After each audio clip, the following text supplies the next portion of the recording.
Hi all, and thanks for joining us for today's webinar, What is Good Domestic Violence Lawyering?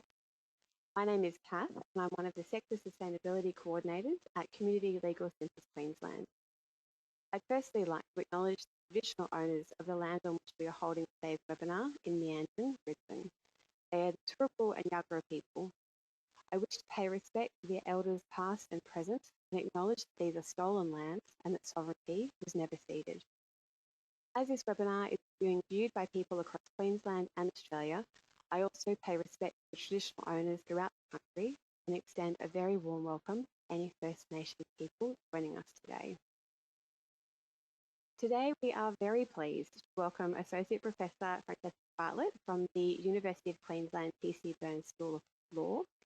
Fran will be talking to us about the findings of her research into what it means to be a good domestic and family violence lawyer, and the focus areas for skills development in legal practice. Many lawyers, regardless of their practice area, will advise or represent people who are experiencing or using violence in their intimate or family relationships. So we really appreciate the huge interest that this important has attracted amongst our members and our supporters. So I'll hand over to Fran in just a moment, but before we get to that, I just want to do some quick housekeeping. So today's webinar is being recorded, and we'll have the recording available to download on the CLCQ website this week. The PowerPoints for today are in the handout section of the GoToWebinar control panel, and they'll also be available on our website alongside the recording. We do encourage you to ask questions. So simply type the question into the question box on the control panel, and we'll read your question out at the end. Feel free to type them in as you think of them so we can get straight into them once Fran has finished her presentation. All right, so that's all of the admin to start us off with. So I'll now hand over to Fran and I'll talk with you all at the end of the presentation. Thanks so much, Fran. Thanks, Kath. I hope everyone can hear me. Thank you for having me, and thank you, Kath, for inviting me. I want to also begin with an acknowledgement of country from where I'm speaking to you and sitting and delivering in Meanjin. I want to acknowledge the traditional owners, the Turrbal and Yagara people, and pay my respects to their elders past, present and emerging. This is land never ceded and no compensation has been paid. I want to also begin with an acknowledgement sort of associated around the nature of the topic that I'm talking about and the sort of limitations, I guess, of the research that I'm talking to. In particular, that there is nothing specific that I am speaking to about Aboriginal and Torres Strait Islander communities, specific challenges, cultural, historical, structural specificities associated with domestic and family violence, and similarly COLD and LGBTI, QA communities and so on.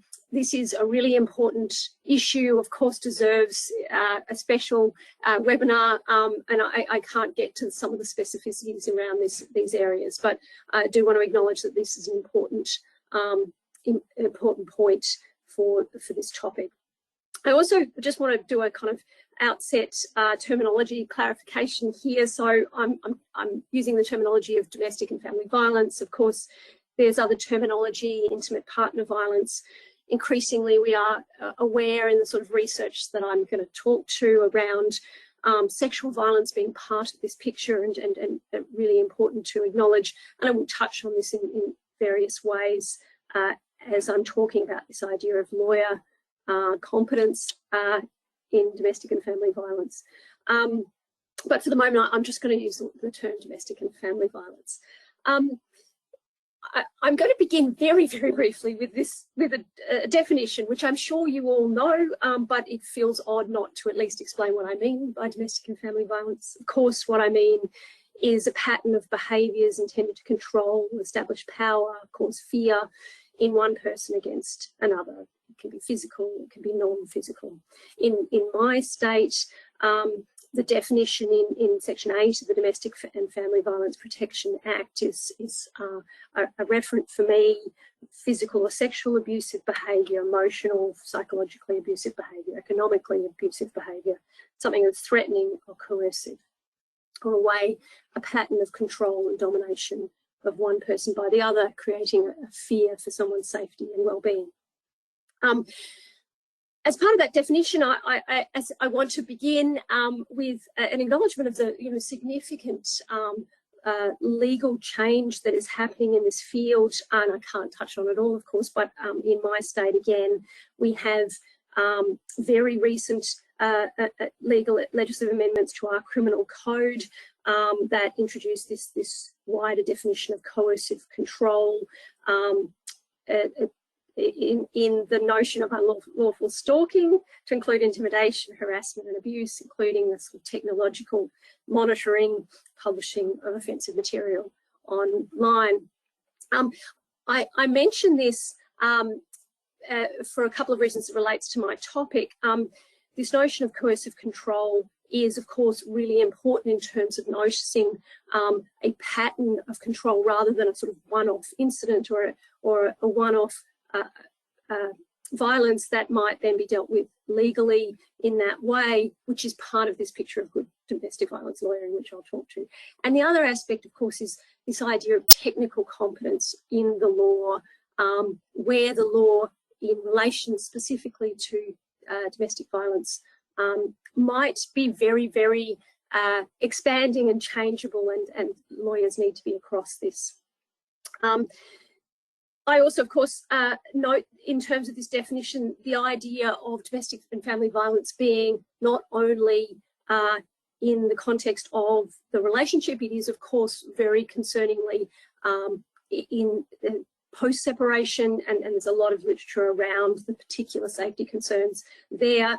But for my purposes also, that might continue through the justice system in a sort of systems abuse way, which I'm going to talk to as well. And again, lawyers need to be attuned to this. There is, of course, again, some family law changes that have just happened in relation to the family court to address harmful behaviours using its processes. Okay, so I'm going to stop in the definition, but I have been drawing on a number of points that I'll come back to, of course, when I talk about this idea of domestic and family violence lawyering. There is an absolutely huge body of research around this topic, which of course I can't touch on, and I hope I don't do it injustice to. And indeed, I also want to acknowledge that there is a really significant expertise of lawyers working in the field and other professionals, and many of you are those listening.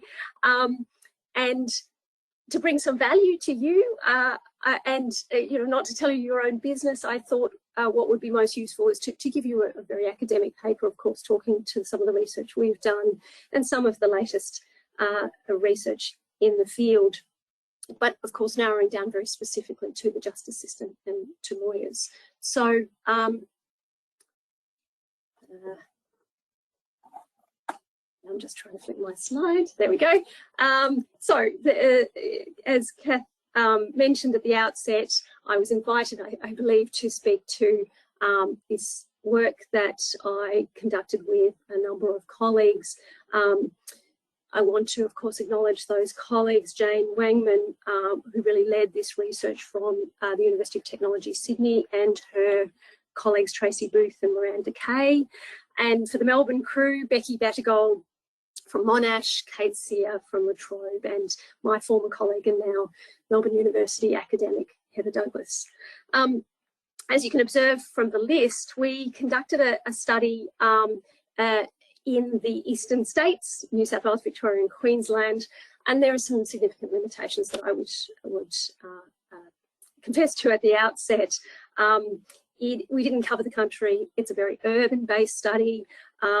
We only spoke to a small part of the sector, but who we spoke to were women's legal services, lawyers within women's legal services, who we chose because of their expertise in dealing with matters of domestic and family violence and their real importance in advocating for law and policy reform, some of which I've obviously already touched upon. And we wanted to frame a positive study, something useful for the sector, because we were quite surprised that there wasn't much written specifically on point. There's a lot of anecdotes, as I'll mention, from the wealth of academic study in the field that reports poor lawyer practice. But we wanted to pick up some ideas about what could be good in this sector. And also we wanted it to be a broad-based study, in the sense that, of course, there are specialist lawyers who are experts, but that people who have experienced or are experiencing domestic and family violence interact with the legal system in a range of ways and meet lawyers who need broad competence in the field. And just to give you, a couple of examples of this being acknowledged in so many recent reports, the Hear Her Voice Report 1 acknowledges this. It acknowledges not only this need for knowledge, but also the breadth of interaction of the legal system with people who might be experiencing domestic and family violence. Australian research published by the Law and Justice Foundation in 2019 found that people who experienced domestic and family violence in the previous year were 10 times more likely to experience other legal problems than those who had not experienced domestic and family violence. These legal problems included family law and criminal law, of course, but they also included employment, financial, government, payment, housing, health, personal injury, rights issues.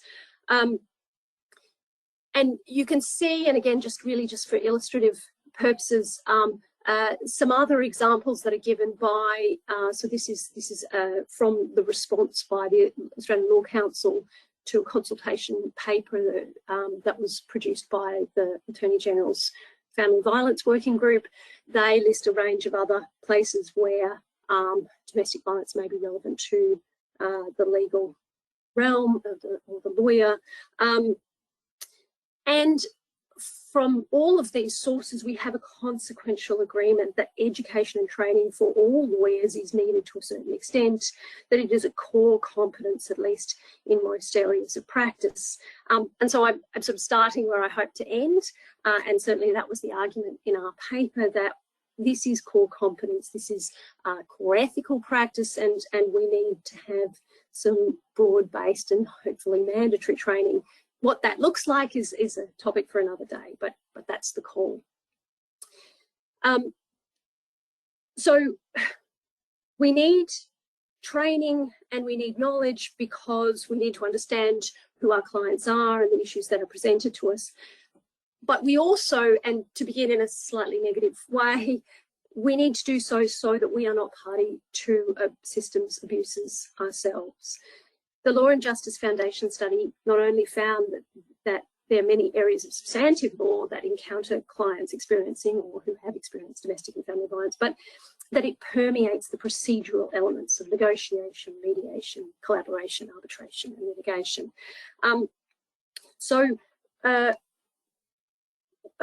What we're talking about here is these ideas of potentially system abuse, what's often been described as weaponization of the law by perpetrators, and how lawyers might wittingly or unwittingly be party to these abuses, and indeed secondary harms. So I want to sort of quickly talk to this, and then of course come to this idea of lawyers being sort of part of the solution rather than the problem. The context first.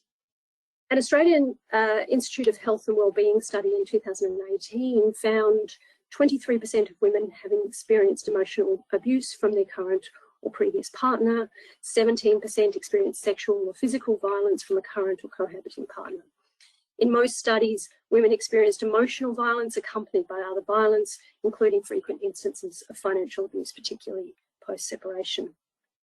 As to impacts, there are high correlations of poor mental and physical health with domestic and family violence experience. At least one study noticed there was a greater incidence of type 2 diabetes in women who reported experiencing domestic and family violence. It is associated with the onset and exacerbation of mental health disorders, and in particular, unsurprisingly, a higher risk of developing post-traumatic stress disorder, depression, anxiety, disorders and suicidal ideation. Psychological abuse, which is reported, as I said, as a sort of baseline in most domestic and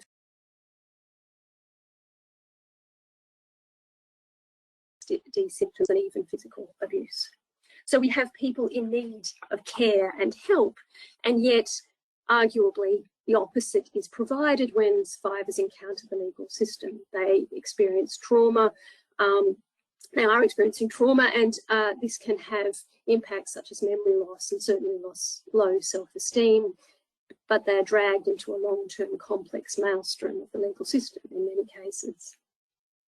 In her book, Women, Intimate Partner Violence and the Law, Heather Douglas gives some insight into what this might feel like as a survivor, where she, in her study, talked to a number of women over many times over a period of 10 months who were going through legal proceedings in one way or another.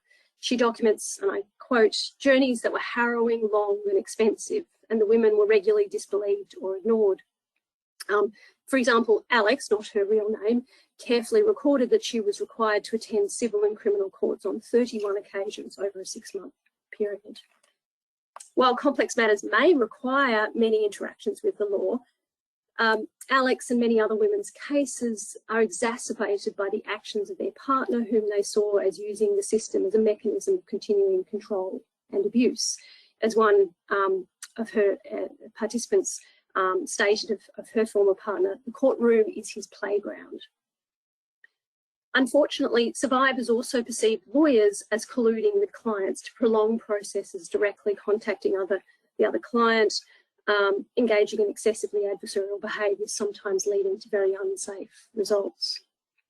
So on this slide, what I've given you is a recent survey article undertaken by a few people, including my colleague Heather Douglas, in the family court context. And they find all of these experiences of domestic and family violence and psychological harms impacting survivors that I've just mentioned. And they draw these sort of 4 themes identified by the survivors. Perpetrators using the system as a mode of coercive control, secondary victimization as a result of interacting from the system, victims required to relive their abuse, and the long-term consequences. So systems abuse is an abuse using the legal and administrative process to perpetuate further abuse to that victim. In their review of many articles dealing with the family court system, they found fathers engaged in various forms of systems abuse or abuse of process to intimidate, harass, maintain control over mothers once the relationship had ended. Sorry, I'm quoting here. The quote goes on, fathers reportedly prolonged family court cases to financially drain mothers and sought increased child custody options to avoid child support obligations, to decrease mothers' contact with their children, and to reassert their control. These behaviours often went unaddressed by family court professionals. Many of the articles noted few were classified as vexatious litigants, and most reported this continual nature of being brought back to the court unnecessarily. Now, at this point, I should again mention the Family Law Amendment Act, passed just this October, which includes this new set of powers around harmful proceedings, where vexatious litigant will have to seek the court leave of court before initiating or filing any new application. And you know, there's some real recognition here of the impact on the victims of these kinds of processes. Nevertheless, you know, I would also acknowledge that there was a lot of submissions by legal aid and by the community sector around the fact that, of course, there were systems harms in a whole range of other ways, other sorts of systems, complaints to Centrelink, to Child Protection Services and so on, were an interlocking experience of coercive control that wasn't picked up in this one systemic reform around the family court. I'll come back to that point as well, because this is a really important aspect of good domestic violence lawyering that I want to point to. Just to sort of finish off that picture, Heather Douglas and others have long reported the incredible financial harms. It is expensive anyway going to court, but the threat and reality of financial ruin is a particular phenomenon of domestic and family violence perpetrated through the legal system. Lawyers, unfortunately, can be part of that process by helping perpetrators what is often described as burning off the finances of their ex-partner, or of course in those indirect ways of assisting, making unmeritorious or vexatious applications. And then there's secondary victimisation mentioned here. This is this idea of negative or unresponsive behaviours by others towards an abuse victim who experience such a response as a further violation or trauma. This study found that there were over 15 articles reporting secondary victimisation of mothers by the family court. The mothers thought they had come to a system that would protect them and their children, but often found their experiences of abuse were not validated, leading to feelings of powerlessness and uncertainty. Reported abuse claims were minimised, dismissed, trivialised, ignored, and including by the mother's own legal representation.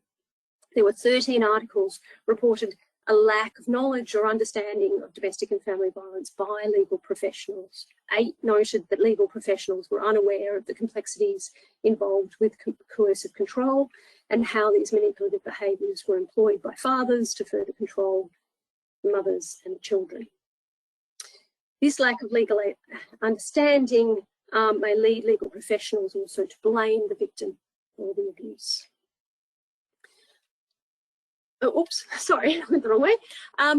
There's a lot on this slide and I'm not going to read it to you, but rather this is an indication of the range of ways in which survivors have reported this form of systems abuse and the implication of lawyers within the systems abuse, or this notion of secondary victimisation. These are drawn together by us as researchers from a range of literature which isn't dedicated to this topic of lawyers, but rather it comes out as sort of incidental findings from a whole range of qualitative studies. As you can see, issues to do with the lack of understanding around domestic and family violence, how it presents, safety issues, lack of technical competence in the area, and so on, as I've already mentioned. They were concerns around the survivors' lawyers. There were also, of course, a range of concerns that are raised in the literature around the perpetrators' lawyers, from being very much party to the systems abuse being perpetrated, to a lack of understanding of the systems abuse that they may be assisting in. Because of the nature of the people that we spoke to in our study, I don't talk very much about lawyers who are acting for the perpetrator, because of course women's legal services act for women who are typically the survivors. Having said that, I do note that women can be perpetrators, and more importantly, as is documented in the growing literature, which I'm afraid I don't have time to speak to, but that women are quite often misidentified as perpetrators in things like in intervention, cross orders, criminal proceedings, and so on. And there's a growing awareness that this is the case, but where lawyers may, who are typically acting for survivors, may often be acting in a situation where their client is framed as the perpetrator. I just note here a really excellent speech that I believe was given for a Western Australian Law Society webinar in 2018 by Lara Anstey. You can see, you can go check it out through that URL. She is a partner at Claire's Keeley Lawyers, and she provides a really good discussion around her professional experience of systems abuse, and also around what is domestic and family violence. And she talks about the common attributes, if not behaviours, her words, of perpetrators, leading to lawyers falling into a trap of perhaps being playing down or victim blaming, or simply just following instructions without much reflection, or using harmful or re-traumatizing language and tactics. Okay, so while there was not a deliberate focus on the negative, we did hear from our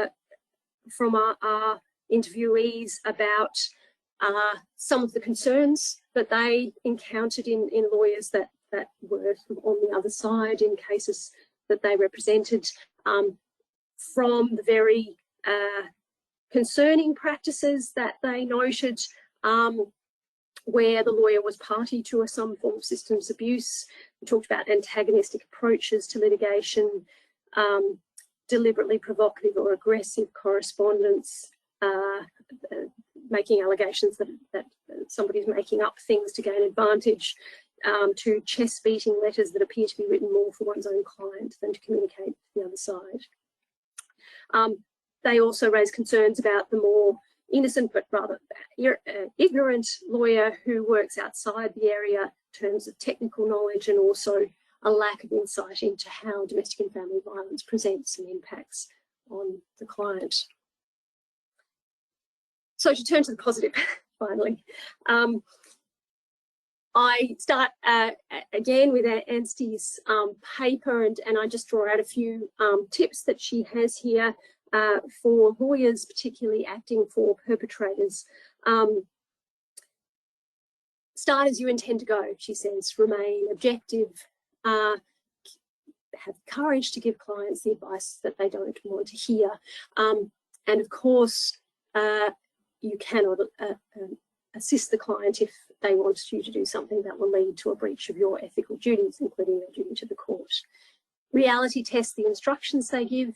If it sounds like a dog ate their homework, then take them to task. Be careful of being lied or manipulated.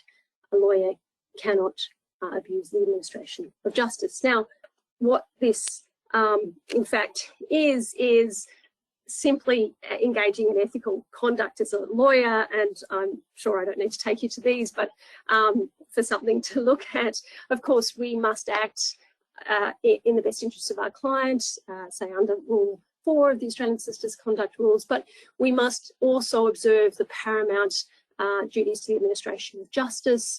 We must not engage in conduct which would bring the profession or the administration of justice into disrepute. We must be frank if it's in a court situation, not knowingly or recklessly mislead the court, and correct the record, of course subject to maintenance of client confidentiality.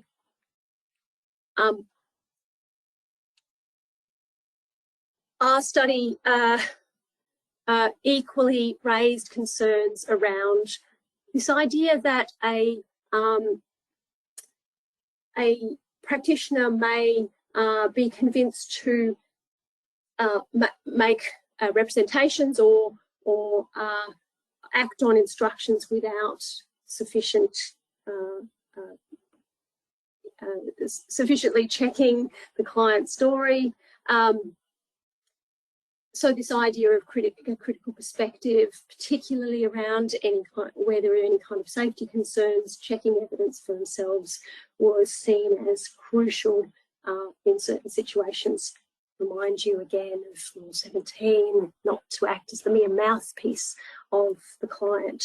To give you a sort of very recent case that many of you may have already heard about, this is a disciplinary case, the Legal Profession Board of Tasmania and Williams. This is the appellate decision here that affirmed the original findings of the court, and in fact replaced a finding of unsatisfactory professional conduct with professional misconduct. In short, what happened here was that the respondent lawyer in this discipline case, corresponded with the lawyers of the other side. I think actually initially it was their client, that the husband, who communicated an offer to settle a family law dispute with their ex-partner on the condition that they withdraw any criminal complaint.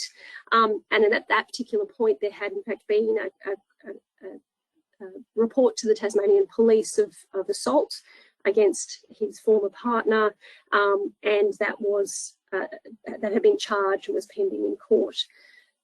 After that had happened, and then the client was charged with perverting the course of justice, and after that point, the respondent lawyer, Mr. Williams, was then sent 2 letters to the lawyers of the other party, again making these offers to settle the dispute on the withdrawal of criminal complaints. Whatever we make of the context of this, the ethical point is around this idea of forensic judgment. The judge in that case said, I've considered the evidence. The client, the respondent lawyer, asserts that the allegations of assault were put to him as false. His client told them he was false, but that this was accepted on its face value without reference to witness statements. The court went on to say, I reiterate the underlying point that a legal practitioner has a duty to bring to bear his or her own assessment of the consequences of putting instructions, in inverted commas, to advise the client accordingly, and in such instances not implement the approach that the client might prefer. The application of that filter is a core function of a lawyer's professional responsibility, which, if not applied, amounts to a dereliction of that obligation. So do apply critical judgment, do use forensic judgment, and think for yourself as a lawyer. Okay, so to move on more squarely to this idea of what good domestic violence lawyering is, I think it's appropriate to begin with what the academic research has brought out from the client's perspective. Survivors, in particular, are reported as having positive experiences of their lawyers. And these are the ways in which they feel that there was a positive experience. They were listened to, they were taken, the violence was taken seriously, there was empathy shown, emotional support, a real understanding of what domestic and family violence was and how it presents, a real attentiveness to the safety concerns of the client. In our study, the women's legal service lawyers that we spoke to echoed those kinds of concerns in what they were doing, and they went to the specific ways in which you implement that, how the individual lawyer works with that individual client, how the lawyer then translates that into how they conduct the case for the client, and then also the importance that many of them focused on in not simply acting for the individual client, but on systemic reform in the area. So in general, domestic violence lawyering, good domestic violence lawyering is about having requisite legal knowledge, ethical awareness, and this deep understanding of domestic and family violence, at least at the outset. Sorry, this slide's a bit busy, isn't it? So this understanding of what domestic violence really is and how it presents is the first framing, and this then translates into knowledge which informs skills that lawyers bring to their work. How the lawyer asks questions, including that reality testing of a client's account, which I've just spoken about, conducting risk assessments, communicating with the client and the other party appropriately, which I'll come to in a moment, and this need to adjust or innovate practices for different types of clients, but also indeed for different institutional environments, which I'll elaborate about. And safety is always a crucial aspect of everything that the lawyer does, as was emphasised by all the participants. This includes safety when visiting the legal practice for the client, conducting risk assessments, or referring the client to a service that can do this work, managing and progressing the client's case, and I quote, as safely as you can as a lawyer, so as not to expose your client to risk inadvertently or deliberately by way of your actions as a lawyer. And indeed, that lawyer went on to reflect that this is in fact a lot of responsibility on us as lawyers to keep the case as safe as we possibly can.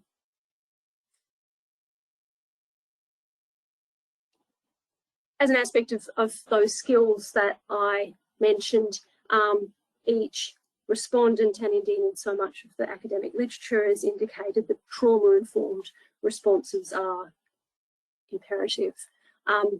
There is a really huge literature on trauma-informed practice and a growing literature on trauma-informed lawyering, which I can't talk to in any detail, but I wanted to focus in on sort of number of elements associated with this. It is understanding the nature of the client's trauma, how it might present, and it might present differently, and I'll mention that, how it shapes the responses, and again, I'll give you a few examples of that, but also how it can impact on the lawyer, and recognising that that's an element that is part of your practice. I don't really speak more about that. And how the legal system itself, of course, can compound trauma, which I've already spoken about. So we picked out from the discussions around what is really meant by trauma-informed lawyering, sort of 5 key aspects that I thought I would talk about for the rest of this talk.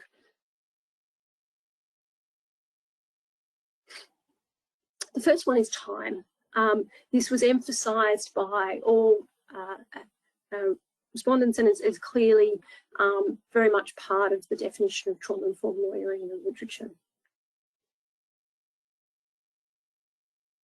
Time is required to build trust and rapport, elicit a complete story from their client, particularly where the experience involves sexual violence, for example, and a number of examples of that.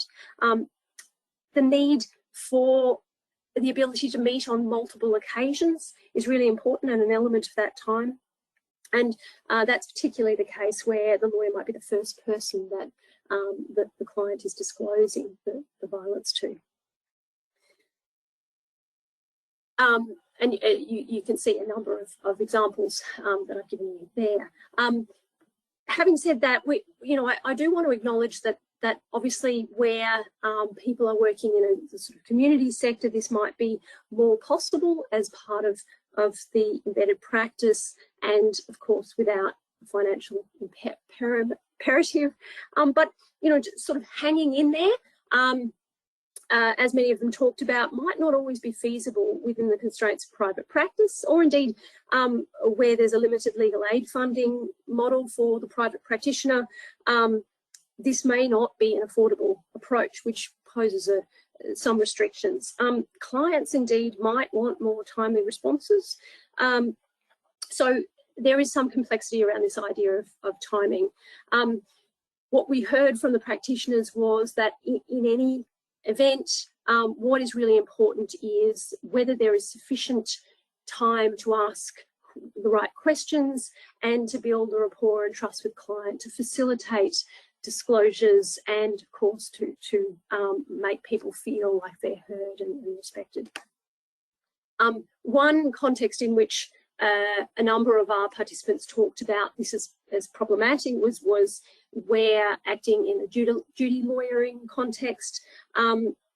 Quite a few of them sort of described duty lawyering as a bad example of lawyering around family violence.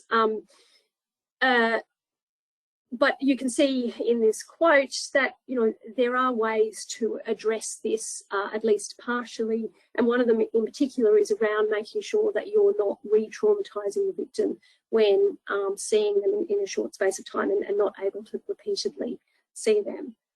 So you can see that the participants talking about this idea of going and finding the information, not making the client go over their story yet again. And this idea of re-traumatization is one that was spoken about a lot in a number of ways. So participants adjusted their practice to try and ensure that they ameliorated any additional harms, obviously invested time, provided additional explanations and prepared clients for potentially upsetting reading material. Other participants emphasised the need to be attentive to the impact of communication from the other party on their client. And so they came up with a range of strategies to convey potentially distressing content in a way that would reduce re-traumatisation. And to quote one of the participants, because sometimes the words and language that come back from the other side in particular, whether it be in an affidavit or even from another lawyer, can be actually very harsh. And so you can see some of the strategies around that changing of language, as I said, calling the client before to explain the nature of the document that's coming, being really conscious of what's going on in the client's life and thinking about the timing of delivering information, and even using humour. It was discussed, and again, it's that kind of idea of building rapport and trust with the client.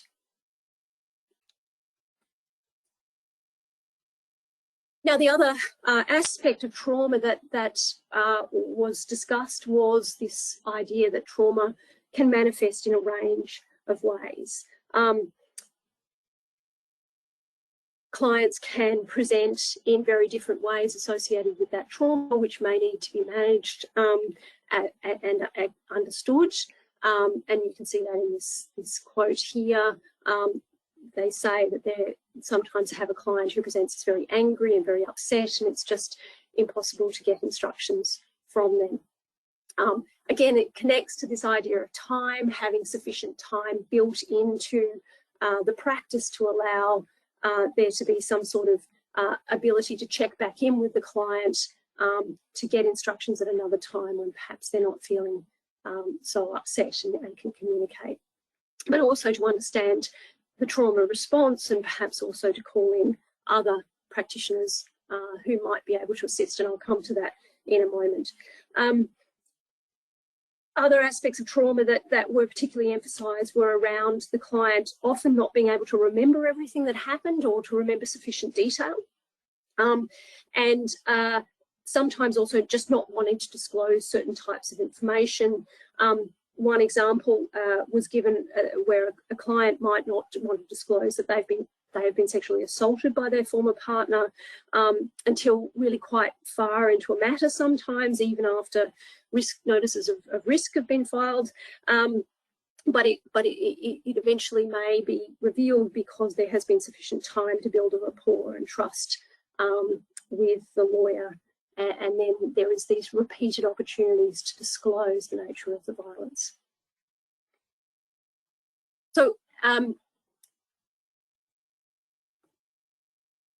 the lawyers also spoke about the building of rapport and trust with their clients as about human dignity. Making sure that the client feels that they are participating in framing their own case, feeling like they're agents in their own case. And coming back to the general literature that I kind of began with, you can hear that in those positive stories that women account for themselves around feeling like they're empowered, included, or in a kind of negative sense, reflecting on the very negative feelings that are reflected in the literature, where they feel like they are not treated with respect, they are not believed, and they are not included. And so again, you can read this quote for yourself. Sorry, there's a lot of words on these slides. But at the end, the lawyer says, making sure that they know they're part of what's going on, not just something that's happening without them having a say or any understanding. It's really important to really think about the client as a human and as interested in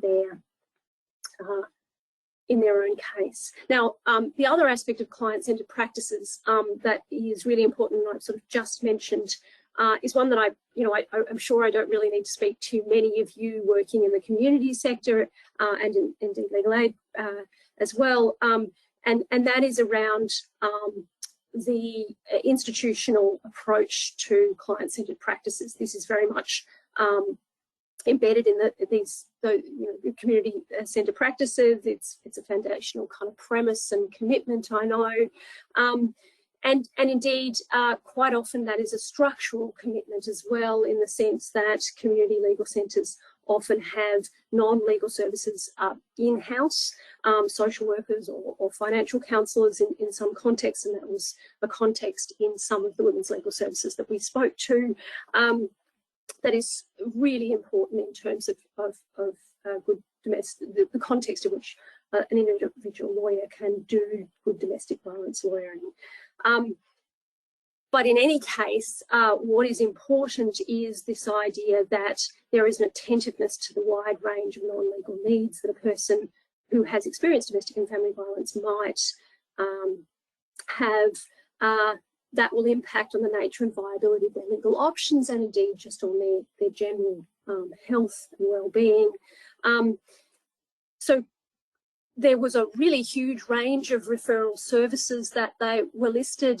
And again, this is this understanding of the nature of domestic violence that is playing out here, noticing that there were a whole range of expected services like housing and social support, counselling, but also quite practical services like having phone numbers for driving services to facilitate the independence of a survivor, or various types of employment opportunities.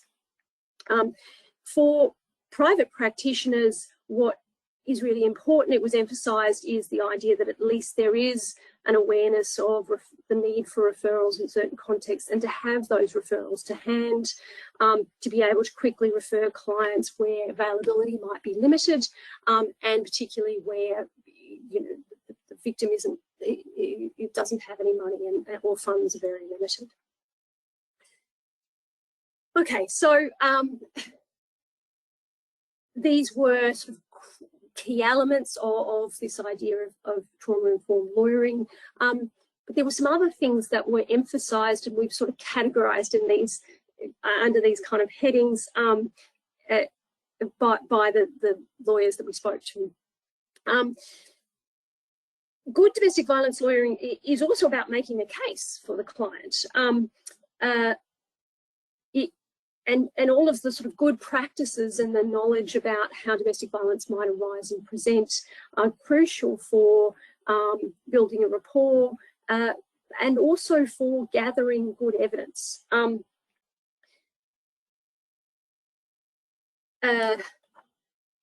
So identifying, sorry, the quote here is also about talking to the client about the nature of the behaviour that they might be describing, framing it in a different way, giving them language to understand that perhaps this is unacceptable behaviour, or perhaps this is a pattern of coercive control that could be reframed as a legal problem that has a legal response. Of course, it's about putting in the control in the hands of the survivor and naming the perpetrator in the system. And this is a fantastic quote that many of you will immediately identify as this idea of kind of values-based communication, focused on humanising, not essentialising, getting away from sort of deficit language, but naming the perpetrator. The respondent said, I'm quite conscious of the ways we draft documents, rather than saying, oh, my client experienced domestic violence, we say, well, the X was the perpetrator of domestic violence against my client. We talk about language as shifting things and keeping the perpetrators holding them to account. And then they go on to talk about this idea of kind of systemic change, educating other lawyers in the system, not just the clients. And they really felt that lawyers are part of the system and have responsibility for the functioning of the system, not being part of a system that's harmful, making sure that the system is keeping people safe. And reflecting on the CLC environment, they also obviously spoke about the real importance of activities around policy and law reform, and providing education and training. Now, I do note that that's not necessarily the same conception of good lawyering that many private practitioners might have, and might not fit with the ways in which they are employed in practice as well, of course. But I think still this more systemic view of lawyering, sorry, I might just go back to that slide, in this way is still could be conceived of as a part of the lawyer's duty with the administration of justice. And indeed, there were a lot of anecdotes talking about private practitioners as really taking the lead and educating themselves, taking responsibility. To go back to Lara Anstey, she talks about it being really important acting for a perpetrator to break patterns of coercive control and denial of personal responsibility. She says, do the education piece and, of course, warn against the temptation to try or continue any behaviours you've identified as coercive control. So there are sort of more or less wide versions of systemic change that lawyers can be engaging into. Okay, so just to sort of wrap up, I think it's important to acknowledge that there are tensions for these kinds of good lawyering techniques that I've talked about.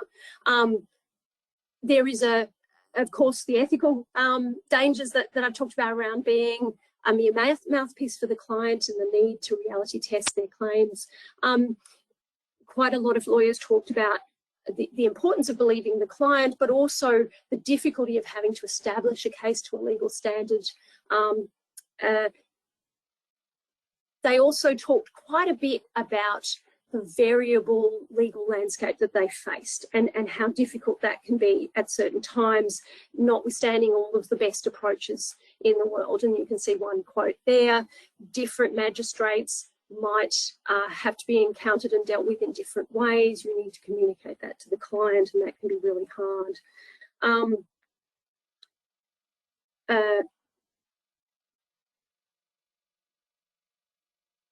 Ethical tensions are also always there for all lawyers, but particularly difficult in this context sometimes, where the client instructions are at odds with the client's experience of domestic and family violence. There might be real issues around confidentiality, but balancing this with not misleading the court. An even trickier issue articulated here might be around a client giving instructions that are seemingly against interest, or perhaps really endangering safety or legal rights. And there might be a real question about what is in the best interest of the client at this particular point. The tips for that really were around, again, this conversation with the client. Victorian lawyer talked about, look at it holistically and try to support the client in making a decision for themselves. But always talking to the client, but exercising forensic judgment as well as a professional. I feel like I'm at time here, so I won't go back to the negative and talk about the lack of training, but really my point was just to take us to this last point around the need for extra education and training. It's being called for in many of the inquiries and reports that have occurred recently. I give you the example from Queensland, from Hear Her Voice, advocating for education at the level that I'm working in the tertiary education in the undergraduate law context, that it at very least be taken up as an important approach for all of the relevant law societies, and of course it be part of specialist training as well. So I might finish up there, and that leaves us a little bit of time for question. I know I've travelled a little bit of ground, but I'm happy to speak to any of that further. Thank you. Thank you so much for that, Fran. That was very, very interesting. I hope everyone can hear me okay. Thank you for flagging that my audio was crackly earlier. So we've had a few questions come through, which is really good. If you've got any more, please pop them in the questions box in your GoToWebinar chat box, but we'll get through as many as we can now. So Fran, the first question that came through is to ask if there is a role for legal services commissions when lawyers may be collaborating in systems abuse.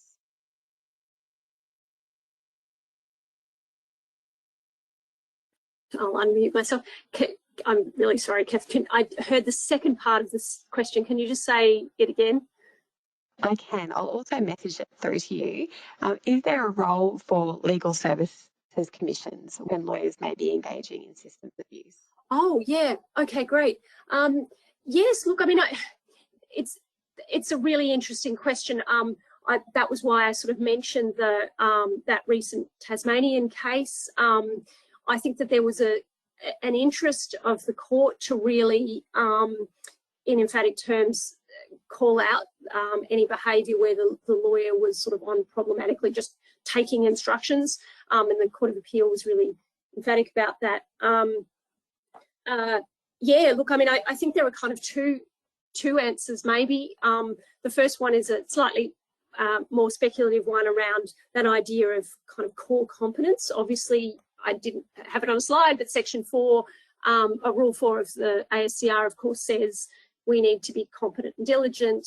And I think there's some argument to suggest that where a lawyer is simply not understanding what's going on and being part of the problem, then that is not competent practice. But also, of course, what I was sort of trying to illustrate and was brought out by a lot of lawyers that we spoke to was that the context of acting for a client can make it sometimes a bit difficult to see that in fact you're just following your Ethics 101 obligations to not mislead the court and so on. So I mean, I think absolutely that the Legal Services Commission should be very interested in cases where that comes up. But having said that, of course, the way that the system works, like so many, is that it's about the complainant reporting that to the Legal Services Commissioner, and then there's a prosecutorial process after that. So it has to sort of get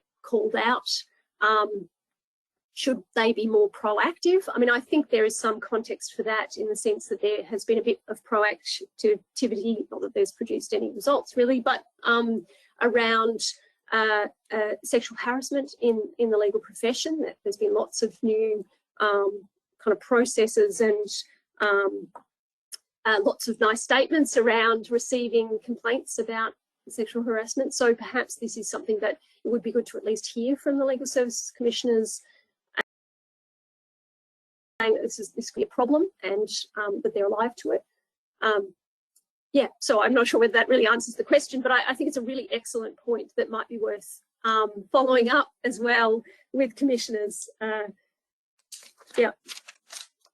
Great. Thank you so much for that, Fran. We might have to leave that there.